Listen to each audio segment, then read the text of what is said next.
Hi, this is Michael Sansolo, and welcome to another episode of Shopping with Michael. It's summertime, and when it's hot outside, it's a perfect time to take a look at the coldest department in your favorite supermarket, the frozen food case. We're going to be joined by an expert who's going to walk us through some of the new product trends going on in the frozen food case and also debunk some of those familiar myths we all have about frozen foods. We'll be right back after this. Squirrels know how to save. They have to. But people, they're a different story. Some try coupons or check apps for the lowest price. Some wait for the word SALE. Many people, however, know that the lowest prices without coupons or special sales come when they regularly buy store brands. Food, beverages, household, health and beauty.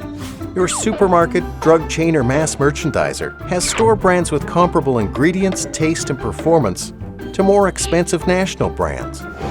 A family of 4 can save $1,500 a year, and you can squirrel that away for other things you need to buy.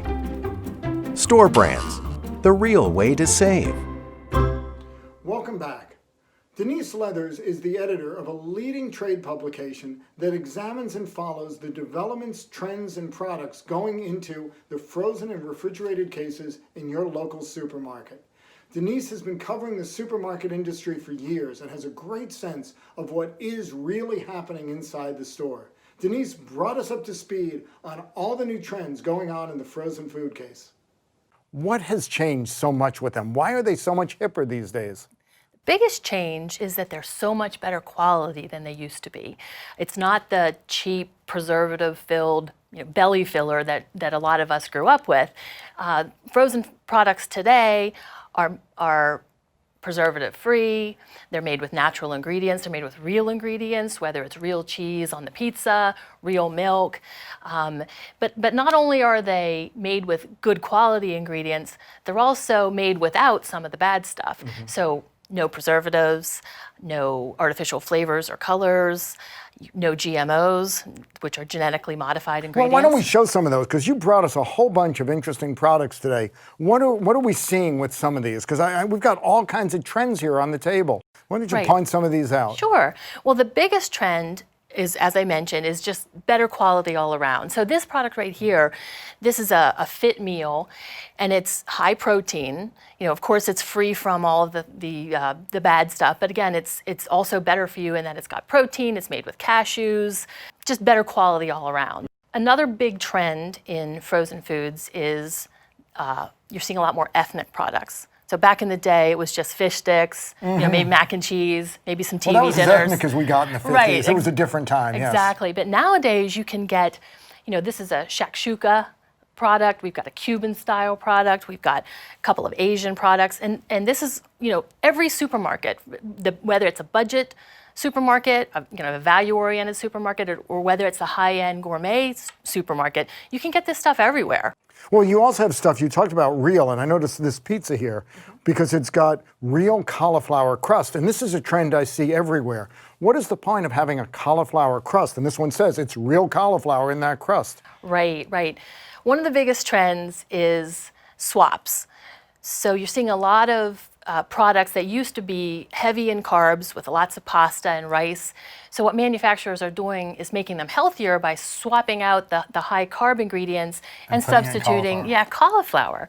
So you're seeing cauliflower crust pizza. There are lots of different rice cauliflower bowls. You also see, for example, this is sweet potato bites. This was what used to be tater tots. Denise then debunked some of those myths we all have about frozen foods. Denise, there are some common frozen food myths I'd like us to discuss. So if you would, give these a shot. First of all, fresh food is healthier than frozen food. True or false?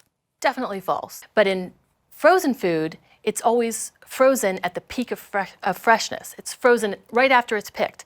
So in many cases, frozen is actually fresher than fresh. Oh, that's really interesting. No one would think of that one. All right, let's move on. Frozen foods, that they're all very high in sodium. Is that true? Not at all. That's one of the most important changes that manufacturers have made in recent years. A lot of frozen foods are now have reduced sodium, they have less added sugar. They have no high fructose corn syrup, all kinds of changes like that. So there are a lot of health profiles now with frozen food. Because I know there are a lot of diets out there. People are doing keto and paleo. Will I find that in frozen foods as well? Right, that's one of the biggest changes that manufacturers have made as well.